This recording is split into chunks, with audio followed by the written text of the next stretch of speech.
Hello and welcome to the KeyHire Solution Show for Small Business.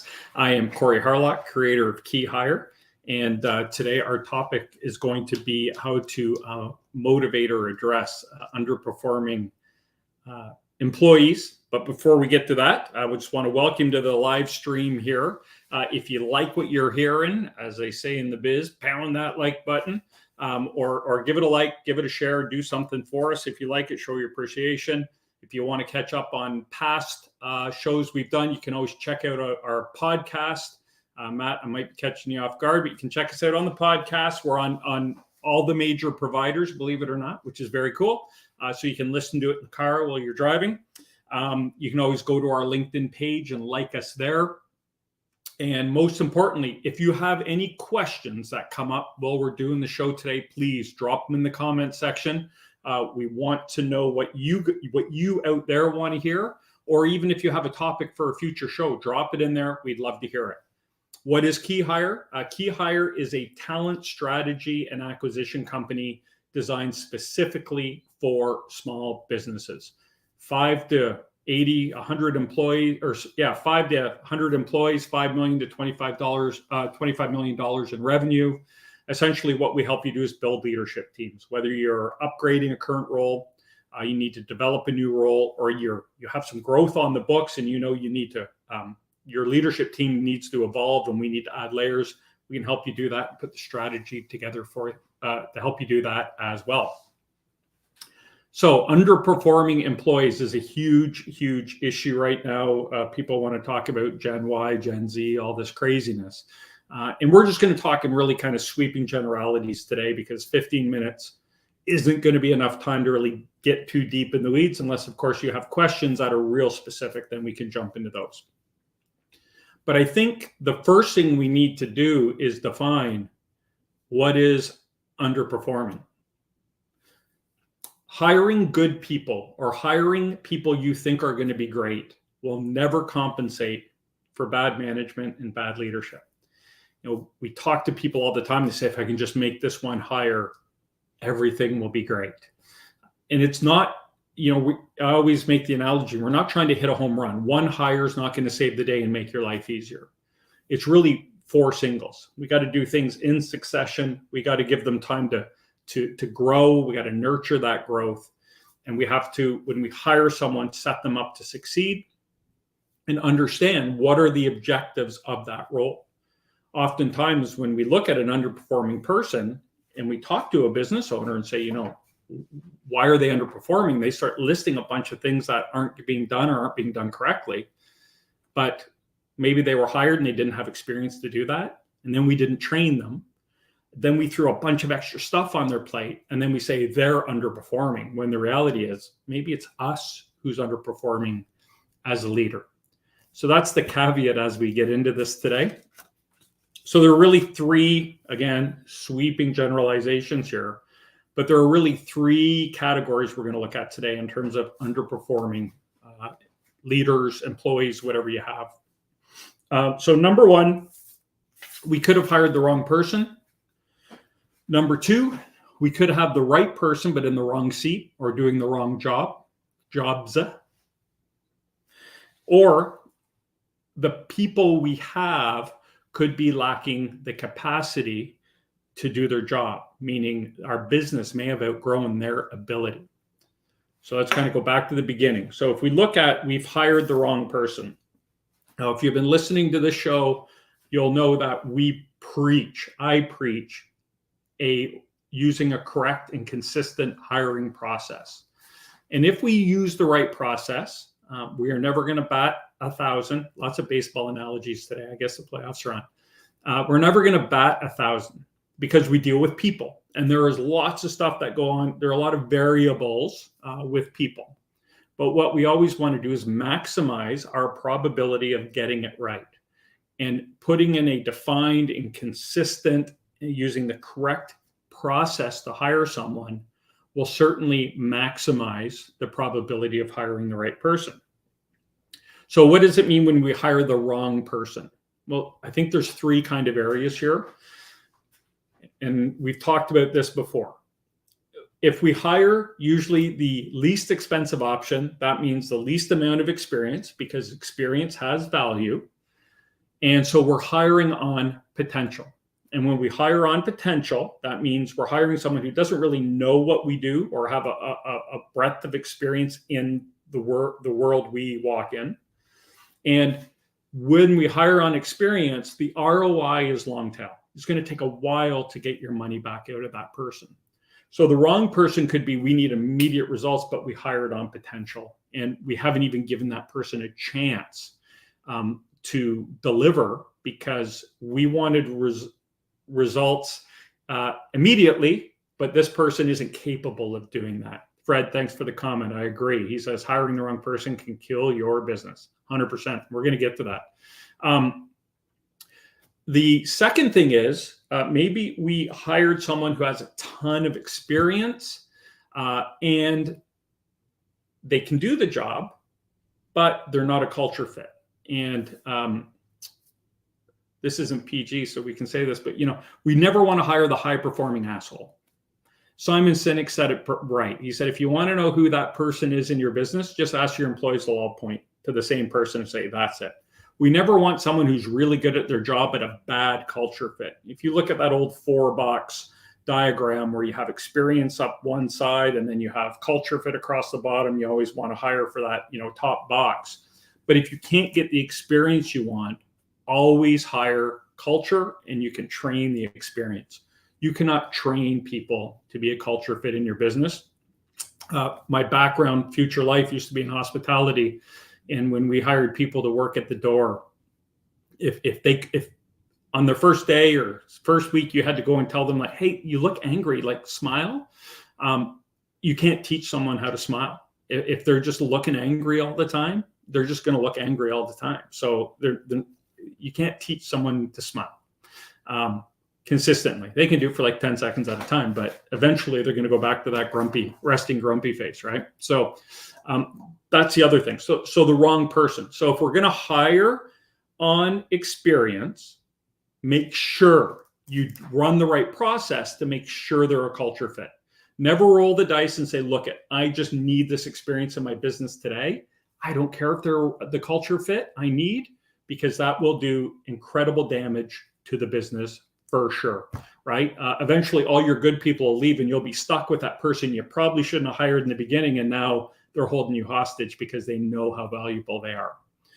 That's a whole other show. We'll get to that one day. So we've hired the wrong person because we didn't have the right process and we didn't understand the role we were hiring for in the first place. We didn't do our diligence. We thought, well, we kind of need someone with this rough experience. Let's go out and hire.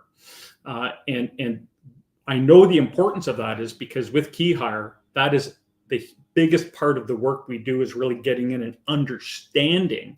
If you want to maximize the probability of making the right hire, you have to understand what you're hiring for, what your talent gaps are, what your constraints are, and what talent equity you actually have in that department or in that role or in the business. That's a huge, huge thing. Okay, moving on. So we've hired the wrong person for whatever reason. Generally because we didn't do the work up front. We didn't understand what we were hiring for. We didn't have the right process in place, and we didn't make the right hire. That's on us. Number 2, we have a great person who's been in our business, but they might be in the wrong seat. So how do we know if someone is in the wrong seat? And thank you, Priscilla. Appreciate that. So if someone is in the wrong seat, it might be we have someone who's a real go-getter. We hired them on potential, and they're out there. They're doing a bunch of work for us. And hey, this person is really good. I think we should get them to do some extra work. But what we often do is when we start stacking this work onto our high-performing individuals, we don't take the time to consider that the work isn't aligned. And what I mean by that is we might have someone in our accounting department who is very detailed and likes process and likes procedure, but is really active on social media. So we think, hey, we should get them to run our social media. They seem to really enjoy that. And what happens is those two duties, being an accountant or dealing with numbers, receivables, payables, whatever it is very detailed and process driven. And then we put them into a social media role where now they're having to be very creative. And I call that we're breaking their neck. We're making them do a 180. So we're starting our day here, and then we're making them turn all the way around and look the other way to do the rest of their job. And one of three things is going to happen in this scenario, generally. Stop me if you've heard this before. But so number one is the job they were hired to do, they will still do a great job at, or they'll do an okay job at. It will be diminished a bit, but they'll keep doing a good job there, and you will be totally unhappy with the social media or the other role you've given them. Number two is the role you've given them will really take off, and they'll do a great job at that, but the role they were hired for will suffer. But the most common thing that will happen here is both roles will suffer, because it's hard to be in a process-driven role and then into a creative role and back to process and back to creative. It takes a long time for you to adjust, and to do either of those well, it's hard. And so what's going to happen is you're going to say, this person, they were so good in our administration, at the administration side of the business. And then they said they wanted to do this other job, and now, their performance is suffering. I don't know what's happened. Well, what happened is we, again, the leaders, pushed them too far and didn't consider aligning the duties that they have. So again, what do we do here? What's our solution, right? We got to get them in the right seat. Now, if they're an all-star and they're really rocking the social media side of your business and they're loving that, then maybe we look at reinforcing and hiring or getting a temp or outsourcing the administrative side of their work and give them more on the marketing side. Right now, we just, instead of having someone who was doing accounts payable, now we have a marketing coordinator that we probably needed to hire for anyway, and we can bolster that position a bit and backfill the old role. Or they say, I'm not down with the social media. I'm not enjoying it. It feels a lot like work to me. I'd rather just be on the administrative side. Well, that's great. Let's put them on the administrative side, see what other duties we can add to them over there. Maybe they could take on payroll or benefits admin or whatever that is that they could help us on the administrative side, and then find an alternate resource on the social media, right? We can outsource that. We can hire a temp or a part-timer. We can bring someone in full-time. So we need to understand when we have someone who is really performing well, and because they were performing well and they were asking for more, we heaped it on them. Now their performance is suffering and the results they're delivering are suffering. That could be on us, right? That could be our mistake. So we need to go back and have a conversation with them and say, hey, I've noticed some things going on here.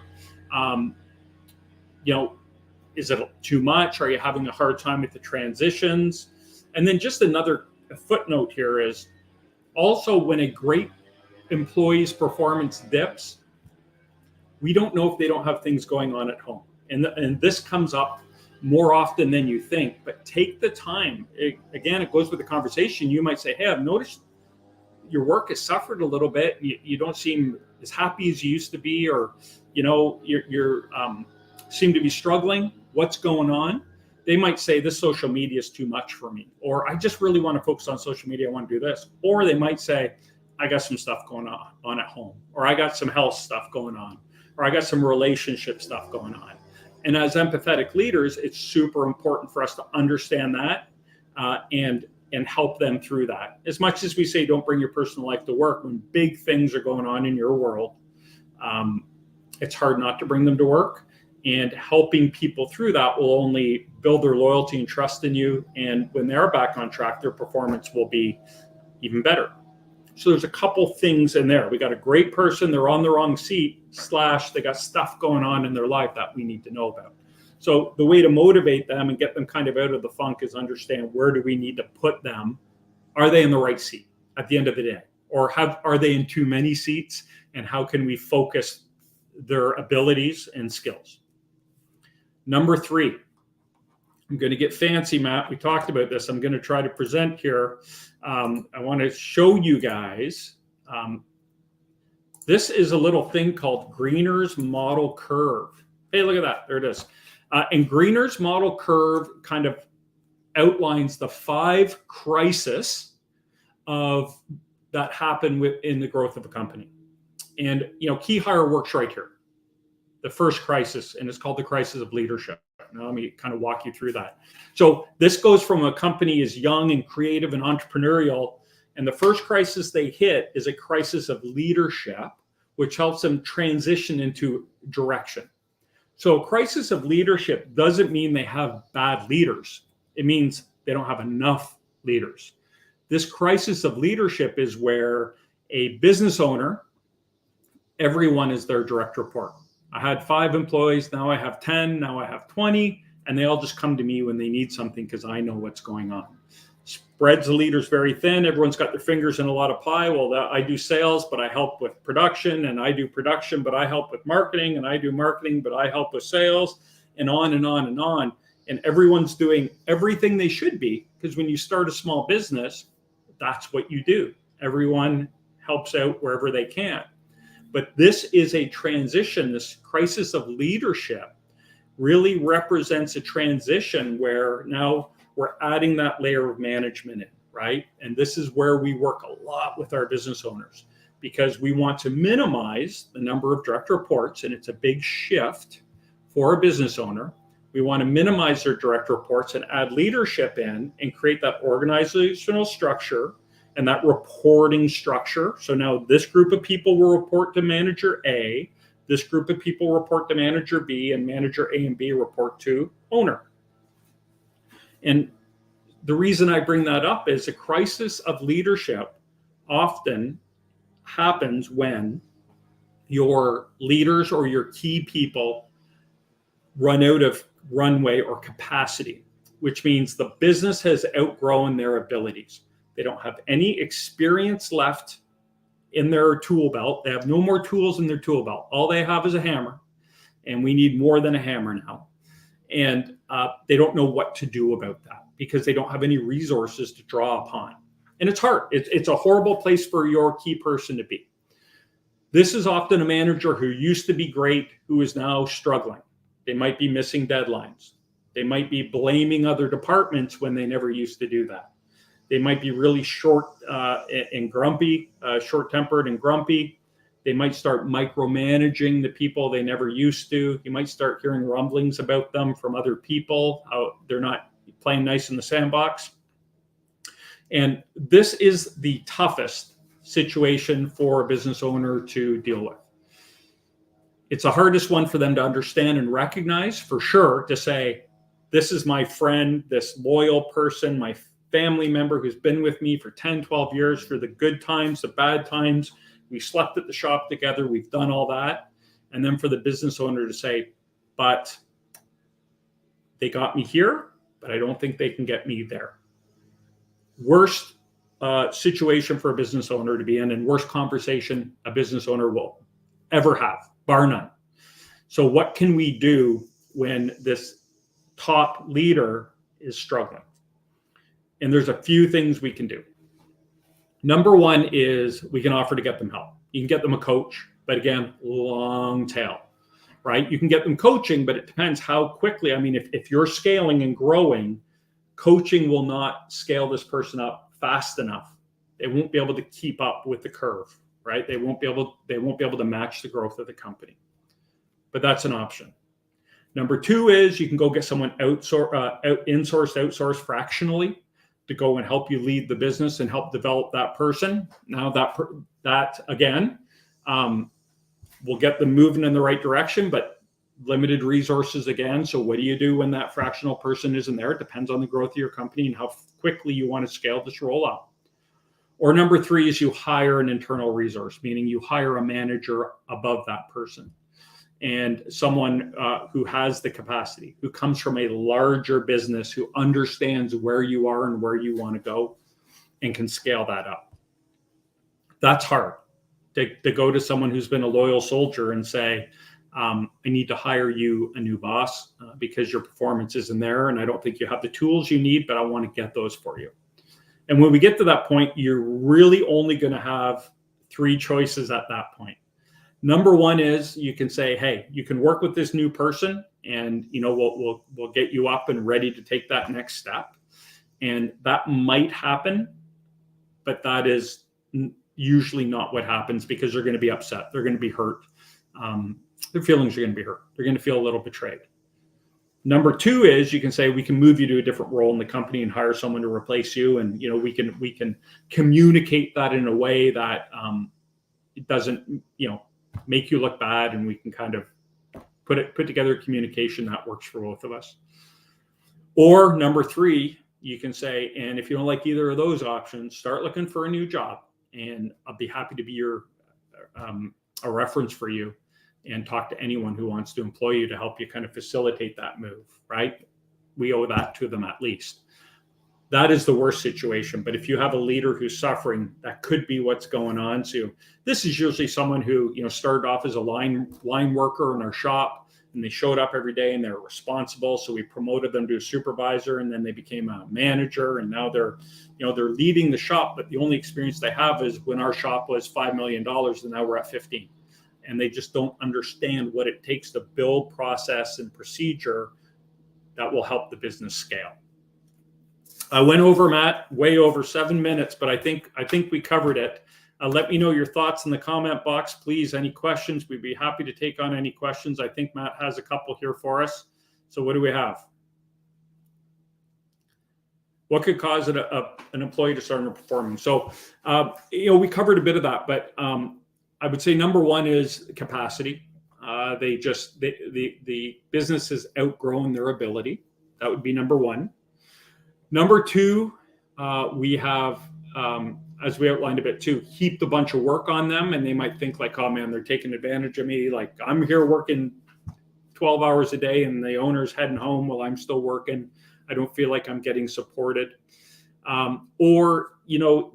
The biggest one is if they feel like they've been betrayed or the trust has been broken. That is usually a huge one. So something's happened. Maybe they didn't get the promotion they thought they should have gotten, or they knew a job was coming open and you didn't even talk to them and you just hired someone to fill that. Or there could be lots of stuff, but it's often employees, they either underperform because they're overworked or they don't have the skills, or, that whole quiet quitting thing, but, they're just unhappy. Something's happened in the business that has upset them. And again, that's where going back and sitting someone down and saying, what's going on? I've noticed you're unhappy. It could be something silly. It could be they had a request. They came to you with a request for time off, and you blew them off, said, oh no, I couldn't let you do that. You're too valuable. And you walked away, and they missed their friend's wedding, or I don't know. I mean, that's hypothetical, but it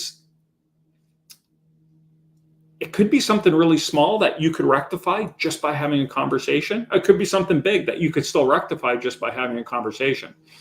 If you don't have the conversation, you will probably never find out what was bugging them and if it could have been rectified, right? And if you can't fix it and they're that unhappy, again, say, look, if you don't want to be here, I understand that. Let's help you transition somewhere else. Doesn't mean I don't respect you and like you and want you to stay. But if you're really have made your decision to leave, then let me help you do that, and we can work together on it. What else do we have? Is it better to remedy underperformance by replacing the person or trying to replace the person in that position? Yes and no. If they're the wrong culture fit, it's probably better to replace them, because we don't want to get into the high performing asshole or the low performing asshole situation, right? The black box builder. Everyone has those or has had those in their business, where the person who is the lowest performer, but they make their job so secretive and difficult and convoluted and that you can't get rid of them because you don't know exactly what they do. And they've made you feel like if they ever did leave, your business would be in a whole bunch of trouble. But they really don't do a whole lot. And they just cause lots of internal kind of problems within your business. Those people got to go quickly. Those are the people that will be around when, after all your good people leave, that person will still be left in your business, and you will rely on them more. They will be more valuable to you than you want them to be. And now you're stuck with them, and they're the person that should have been first out the door, but because you kept that person in their seat, good people walked out the door. I always just say, or the example I've used often is when I worked in restaurants, we try to get through Christmas. It would be busy. We'd have a couple bad apples in the lot, and I'd just be thinking, man, I just got to keep them. I just have to get through the holidays. And then the holidays would be over, and you would show up to work ready to solve the problem. And before you got anything done, your best employee walks up to you and says, here's my 2 weeks. I can't do this anymore. I can't work with these people. And I got you through the holidays and I'm out. So now what happens is those people just became the people I really wanted out, just became more valuable because now I'm down my best person. So I can't get rid of them because now I'll be down 2 or 3 people, and we barely had enough people to open the doors as it was. So, but if they're good people, if they're the right person in the wrong seat, absolutely find the right seat for them. They're a great culture fit. They have a skill set that you can utilize, that you can develop on and train. Keep them. Find a spot for them, and then hire or find resources to fill the gaps.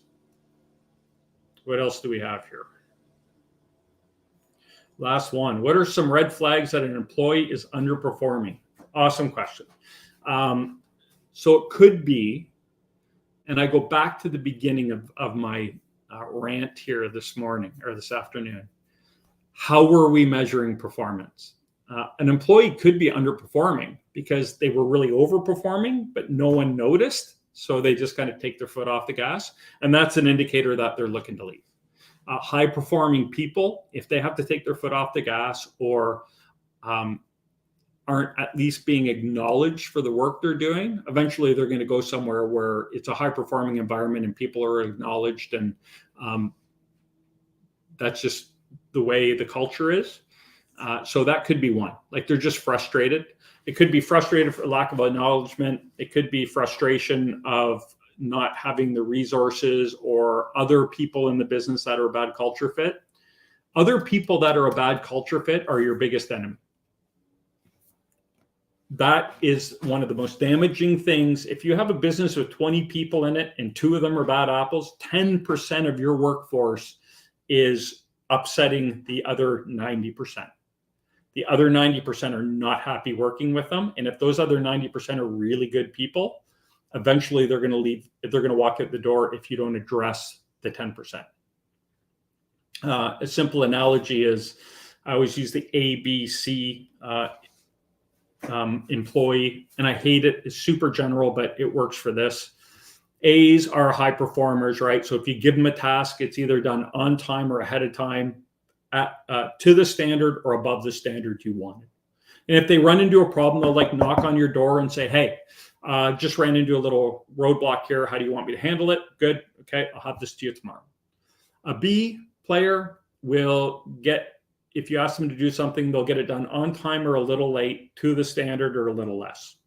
And if they run up against a roadblock and you say, hey, are you going to have the report for me tomorrow? They say, oh yeah, I was wanting to talk to you about that. I just ran into this whole thing. How do you want me to deal with it? But they won't be proactive in resolving that. A C player won't even do the report. Something will happen that was so important that they and only they could deal with, that they had to deal with that and just could not get that report done. They're black box builders, as they say. So their only job is job preservation. So anything that is going to expose them is not a great not great at their job. They'll just avoid doing and work on stuff and make it super secret and super confidential and super convoluted. If they are in accounting and you say, why don't we use Excel to do our accounting here? They'll say, oh no, Excel doesn't work in this business. Well, we need to use an abacus because that's the only way that it can happen. And then you would say, show me how to do this. And then they would walk you around in circles to the point where you would say, thank goodness you're here. I have no idea how to do this. That's what a C player does. But the moral of the story is the B players are the only people that will move up and down. So if you have an environment of A's, the performance of your B's will rise. If you have an environment with lots of C's, and your C's will leave, because if you have a culture of A players, top performers, C's can't hide in that environment because it's a culture of accountability, and they will get out of town. And your B's will actually get better. But if you have a culture of C players, your Bs, their performance will lower and your As will get out of town because they can't stand working in that culture of place and blame and not being accountable and, not doing your job and not getting stuff done.